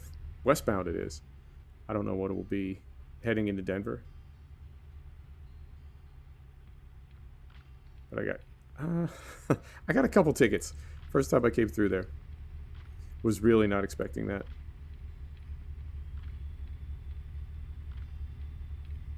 Yeah, frame rate's dropping off again. How are we looking looking over there. Not too bad. Carefully. 30% on the CPU, 70% on the graphics card. I think we're doing a little better than that. I'm not sure why it's capping like that. Well, I don't think it's capping. It's just kind of acting up. But nothing's really working too hard. Yep, so this is us down here, and the other lanes are up there. And the train tracks are right over there. Well, they're not in game. I know there's plenty of, I guess there's sort of scripted events where trains pass you. And I thought that would be a perfect place to do that.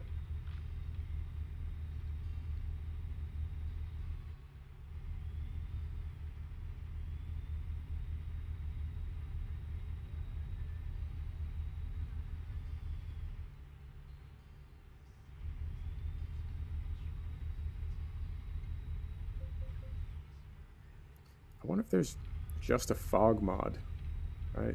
No snow, just fog. So Frosty without the snow, basically.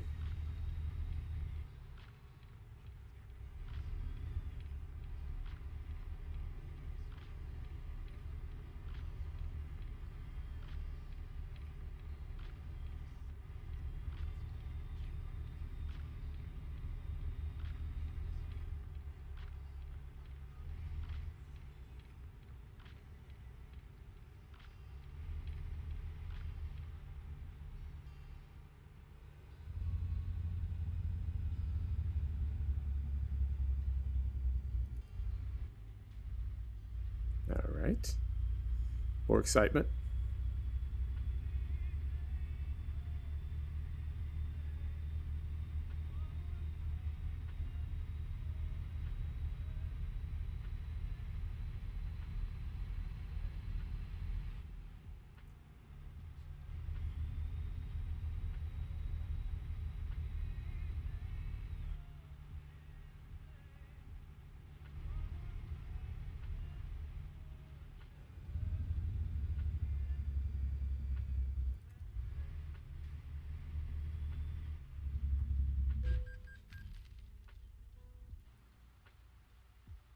All right. You know, I had a feeling that was going to happen at some point.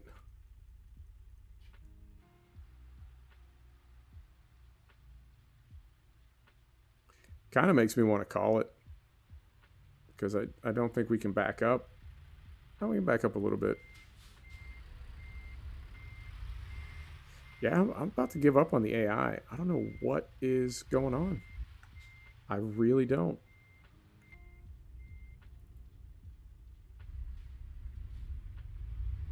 It just seems to stop all the time now.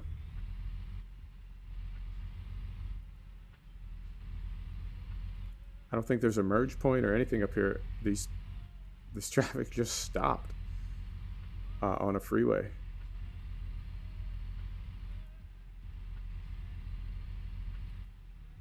Yeah. Well, that sucks. I don't think we were going to get the achievement anyway, but I still, you know, I'm not really a fan of like rear-ending traffic. All right, well, we'll just continue on now. Who's here? I think just me. Oh, yeah, we'll continue on. We made it this far. We'll continue on and get this delivered. But wow, what a buzzkill. I'll hop on Reddit after I'm done and see if anybody has any tips on the AI.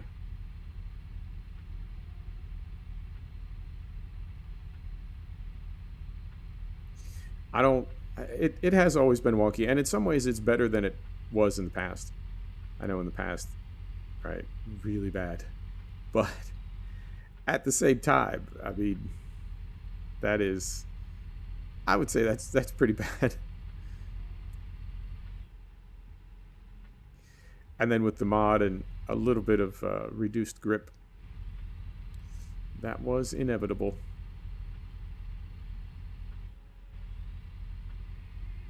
So it goes.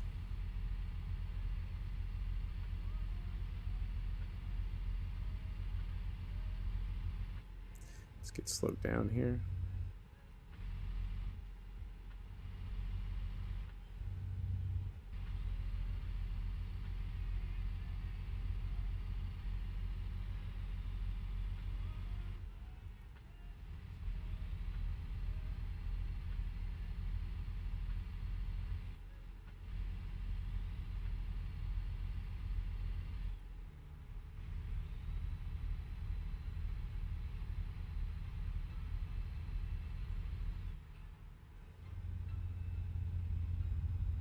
I'm like so afraid of traffic at this point.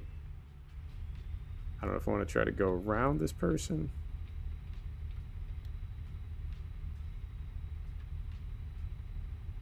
Yeah, let's try to get through here. And I think, yeah, we're already at the tunnel. I think we are.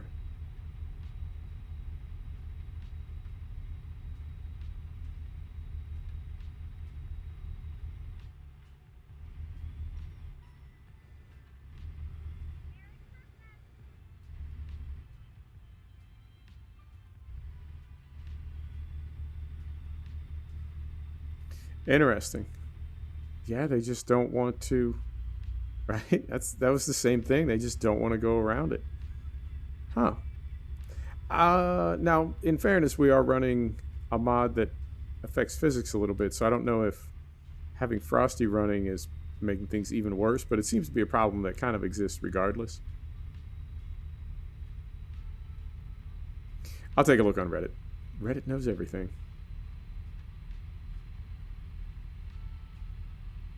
I think this area looks so much better with snow, because I would say easily 6 months out of the year, there's snow on the peaks up around Loveland. Not the town, I mean the pass and the resort.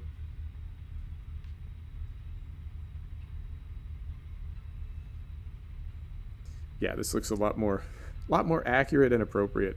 I wonder if there could be a Frosty mod that only appears at certain altitudes, right? And they got to bring seasons to this game, right? Because how would it be implemented? You would have, at certain times of the year, you would have snow like we're seeing right now. But then other times of the year, you wouldn't.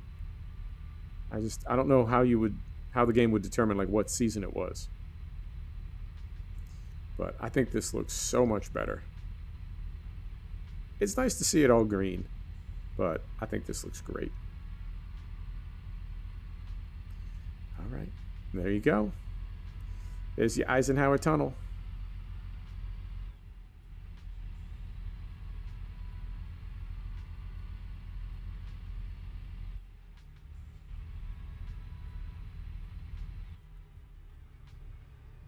And I'm going to get ready for a very reduced speed zone down the other side.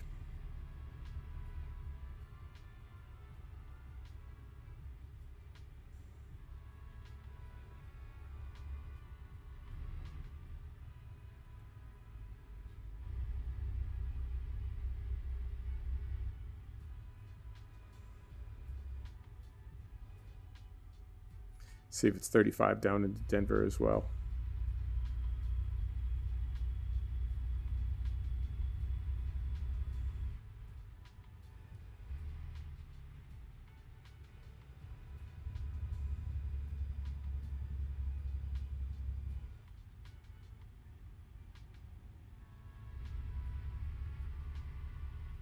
So 50 there, 65 there. Yeah, I think it's only on the west side of the tunnel. Okay. I like 65. I like it more than 35.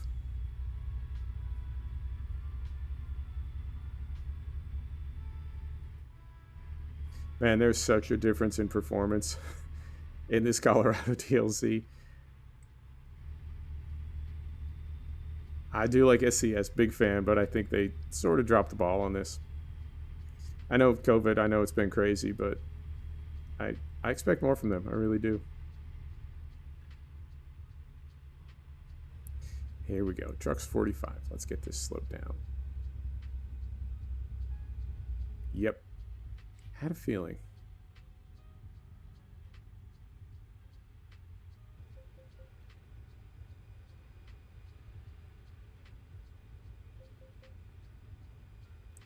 I mean, we've got, what, one ticket and one crash with 9% damage. Now, did we get a ticket for that crash? I don't know if we did or not. I assume we did.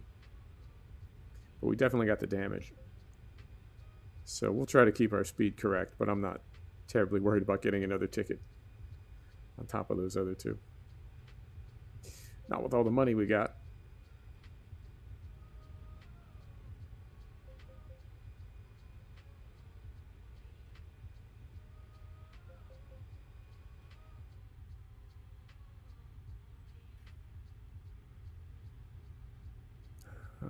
Where's our sign for Sterling? Okay, so we're going to hop on 76 in Denver and just head up there. Okay. I thought we'd go Denver and then I-25, but we'll cut across. Okay.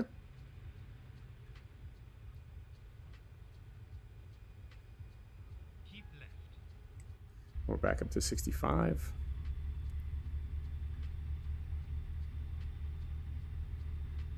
Here we go.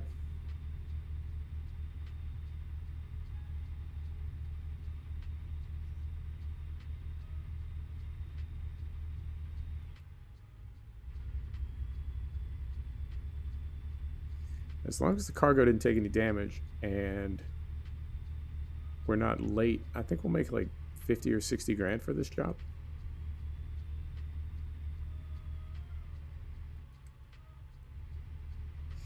Now, if we are late or if the cargo did get damaged, do I still get credit for this? For my rear view mirror dangle?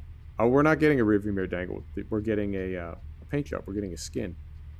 Do I still get full credit? I hope I do, because this has been a long trip. And in fact, let's do this too. Let's take a look here. Where are we at?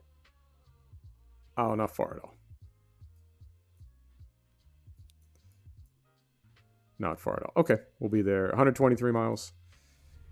About 8 minutes, 10 minutes. Okay, cool. And that'll bring us in right under 2 hours. That's perfect. So it all works out. All right.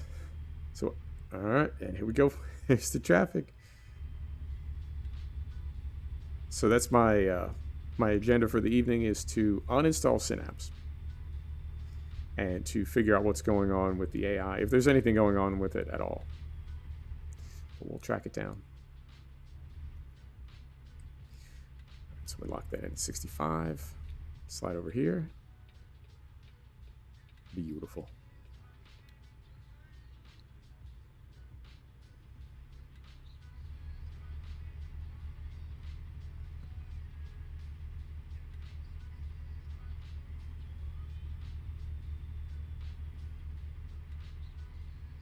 I don't know how Grimes was able to pull this off, but it's the winter effect, the snow effect is like so authentic and accurate. It really, really is. Very impressive.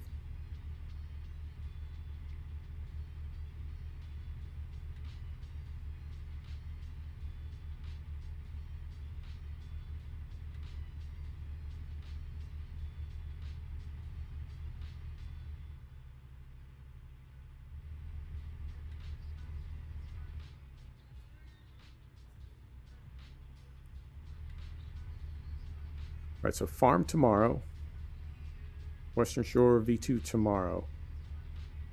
Then we'll figure out what we're going to do on Wednesday. Hunter Call of the Wild or X-Plane, I think, is where we're at right now.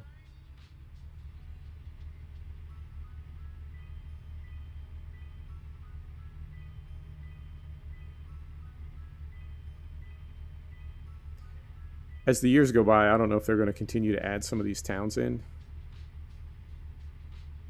or if that would sort of break the game, right? Like if there were too many towns, if that would just mess up the dispatch and mess up the AI. I don't know. You know what I mean? I feel like because of the way time and space is compressed in the game, if they put too much stuff into it, too many cities, too much clutter, I feel like it might not be the same. Might not work as well as it does. And we're going to try to slip out here and get past this. What is fire truck? What is that? Yeah, it's a fire truck. We'll get past him. He seems to be taking his sweet time.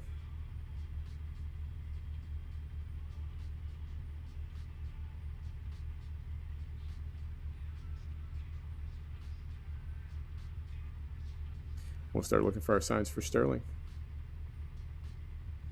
And hope they don't want us to pull in here because this truck is in the wrong place. Can we get over? Yep. There we are. So we can't bypass. Fantastic.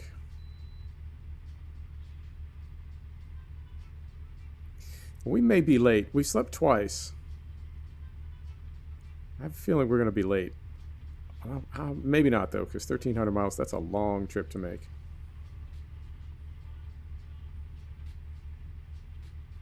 It'll be a surprise when we get there either way.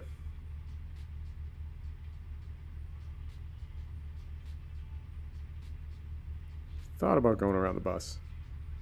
Maybe not.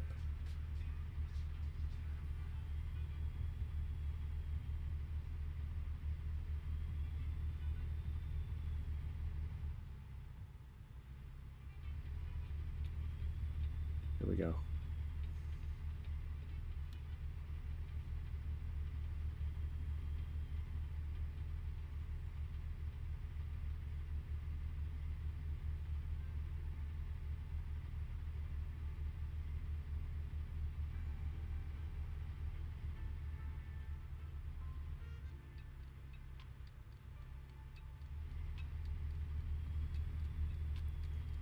Sterling Holyoke, that's us. Slide back over here.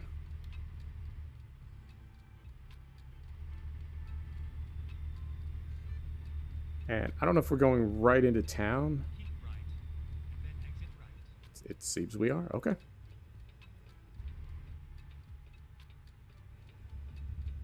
Exit right.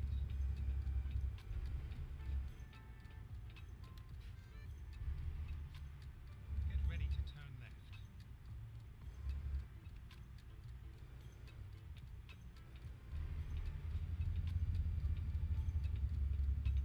Turn left.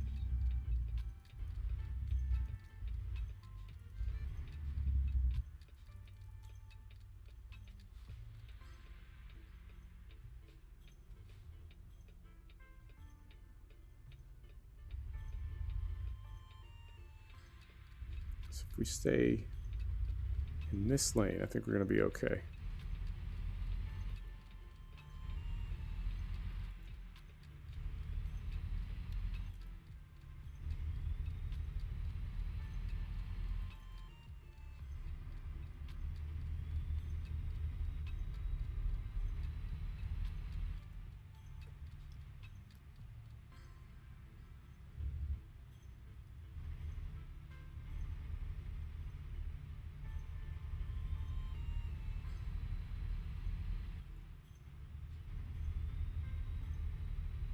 Go straight on.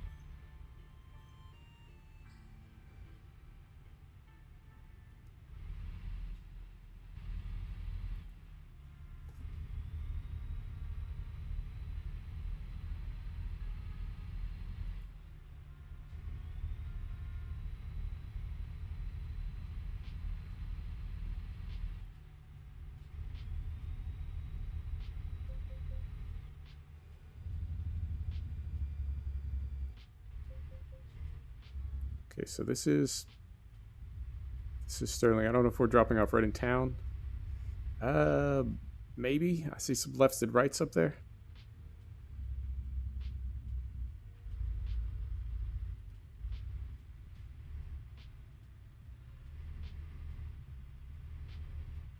Keep left, and then turn left.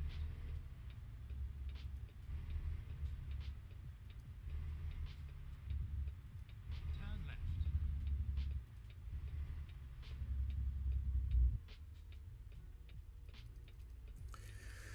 All right. I think we're here.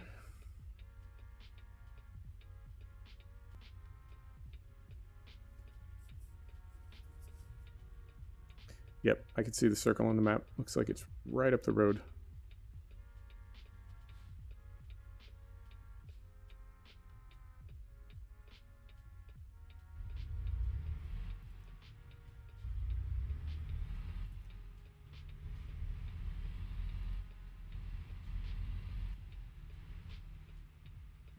Keep right, and then turn right. Keep right, turn right. You got it. Do that right here. Turn Beautiful. right.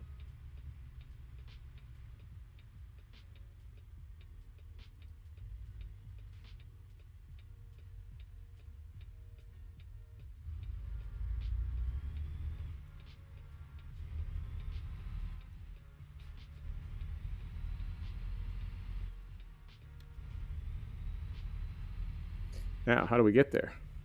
As I can see, it looks like it's right off the road, but then... Okay, we just go past it and then come back to it. Okay.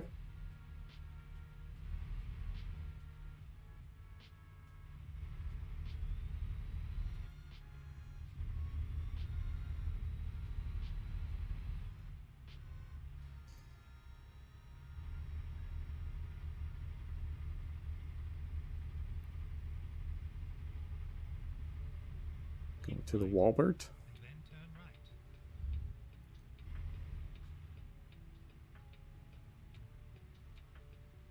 Turn right.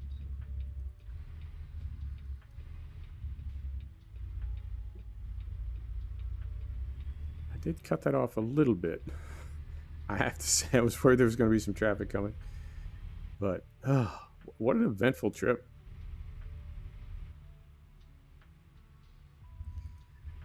So let's see. First, if we're on time, and secondly, if our cargo took any damage. I like the new system where the truck takes the damage before the cargo does. I mean, ideally there wouldn't be any damage, but if there's going to be any, let it not be the cargo. Okay.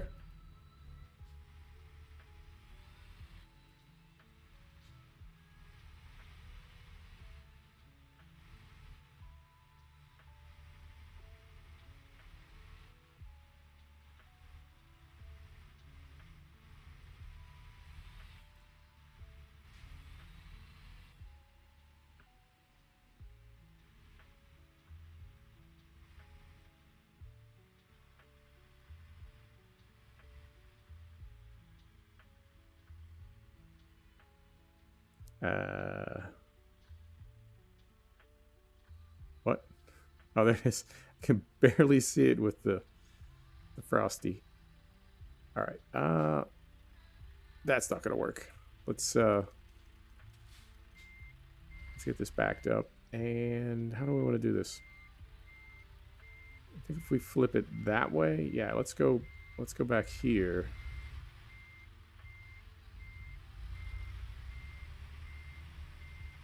And then come back in the other way. Okay.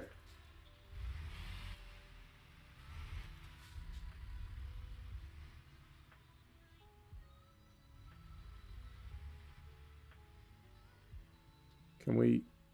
I don't think we can pull all the way around. It's tempting. You would think, but that's not going to work.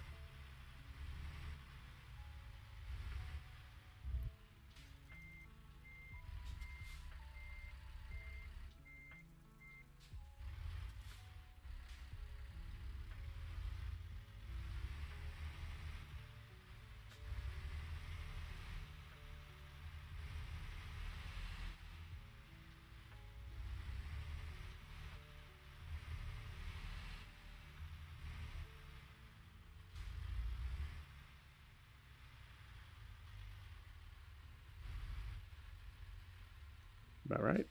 It's about right. Here we go.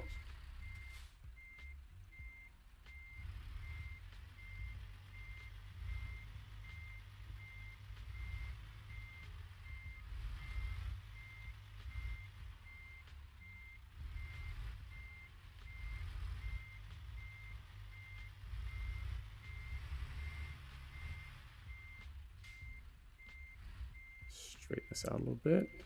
Slow down a little bit.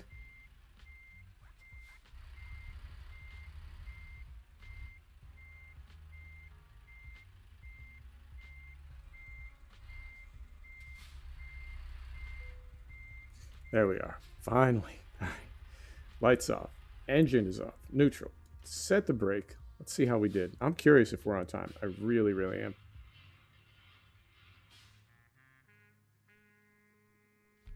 We are on time. How do we do for damage? No damage. 120,000. Are you kidding me? All right. Let's go. So, well, that worked out. And we don't really need money, but I'll always take it. All right, there you go. Thanks, everybody. Thanks for stopping by. I appreciate you. I know it's kind of an odd stream. It happens, you know, up and down, up and down. They can't all be gold, but we will do a little farm tomorrow. We'll do the Western Shore V2, and Wednesday, I don't know. We'll figure it out. All right. Thanks, everybody. Good night.